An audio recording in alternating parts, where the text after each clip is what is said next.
What's up guys, welcome back to my channel. If you're new here, my name's Rachel. I'm a biomedical science and pre-med student, and I love making videos about lifestyle and study. Today I wanted to talk about FOMO, which is fear of missing out, and the art of being content with yourself. Before we begin, make sure to like, comment, and subscribe if you found this content helpful, and check out some of the other videos on my channel. Now with that out of the way, let's jump right into it. FOMO is something that I definitely feel has hampered some of my experiences, starting from kindergarten all the way into college. FOMO and fear of missing out is something that I think we're fundamentally introduced to as children when we're in school and we see other kids and we're like, oh man, I really wish I could do that. I really wish I could have that toy. What are they experiencing that I'm not? How come I'm not experiencing that? And this creates an atmosphere of comparison and constantly feeling like you need to catch up or constantly feeling like you have to try something so that you can experience that same thing. In high school, I was so immersed in academics that I really didn't have time to develop FOMO. In college, with a lot of more experiences popping in, there is definitely FOMO. And especially as pre-meds who are often lurking on Student Doctor Network or Reddit or any other pre-med forums,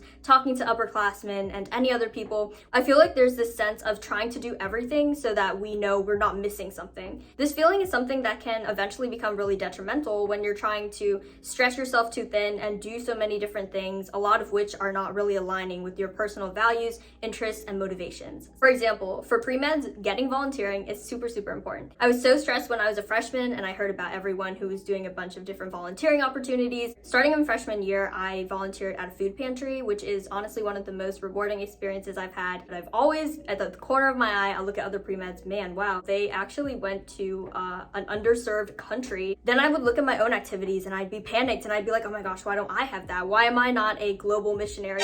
Why am I not doing global activities? Why am I not doing XYZ? To a certain extent, comparison is a way that you can improve and progress yourself. But with all things, moderation is key. You want to use the experience and insight of others to find new avenues to explore and push yourself to become the best person that you as yourself can become. But you definitely don't want to engage in activities because you see someone else doing it and you feel like you're missing out. Try a lot of things, but stick to what works for you. You will know when you engage in different activities what you truly vibe with and what truly feels right to you. And if you stick true to that and stick true to your own story, this will make your experience in life so much better to go through when you are comfortable and content with yourself as a person and how you are progressing as a person. When I was studying for the MCAT, one thing that I definitely wish I didn't do was try too many resources. Your girl had a whole list of resources, and 75% of these things I honestly could have cut out. I could have cut down my studying time to something was much more effective. This really goes hand in hand with the fact that this generation is growing up in an era full of technology,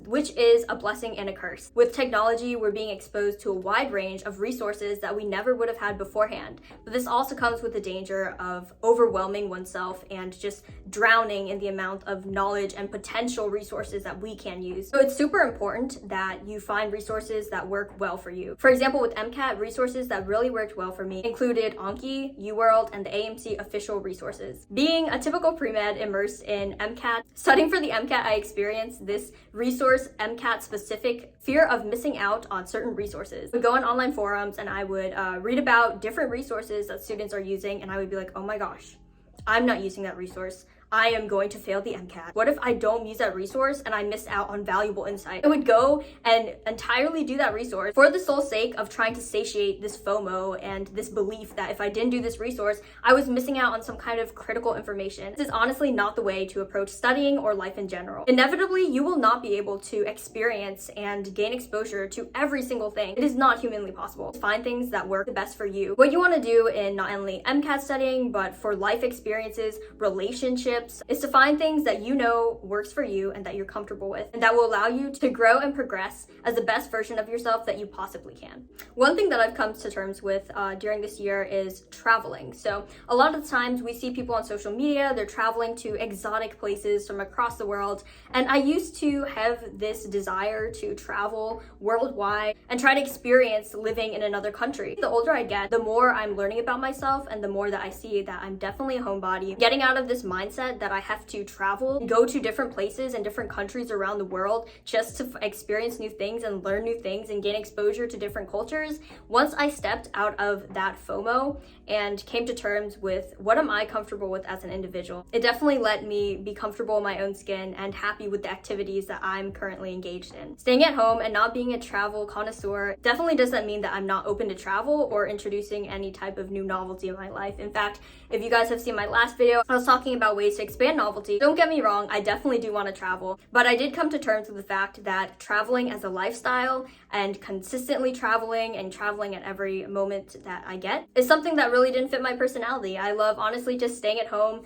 chilling, learning new things, writing, doing YouTube, going around and experiencing local things to do. Find what fits for you. Don't feel pressured to consistently engage in other activities just because you think you're missing out on something. Don't be pressured to feel like you need to hang out with a certain group of people that you feel like you just have to hang out with just to fulfill something in yourself. Or don't feel like you have to jump into a relationship because you feel like you're missing out in the experience of relationships. You will find that you're in a much better mindset and you can honestly start practicing the art of being content. Being content with yourself, your activities, your experiences, and being able to engage in these things that you enjoy the most to the fullest when you're not constantly looking at other people and trying to compare yourself and do other things just because you think you're missing out. Of course, I'm not telling you to find something that you like and just stick to that one singular thing without trying anything else. If you guys saw my last video, I talked about creating novelty in life. These two concepts, creating novelty and being content, really go hand in hand. Intersperse trying different things so that you know exactly what you like and can expand your options of what you like. At the same time, you do want to strike a balance between taking the good of seeing what other people are doing and thinking, hey, maybe I want to try that. You try that, you don't like that, that's totally fine. Dispel of the FOMO, and then move on. If you guys made it to the end of this video, thank you so much for watching, and make sure to like, comment, and subscribe, and hit that notification bell for more videos to come. Comment down below something that you really enjoy doing, or something that you were pressured into doing because of your fear of FOMO. Until the next one, stay happy and healthy, and I'll see you guys in the next video. Bye!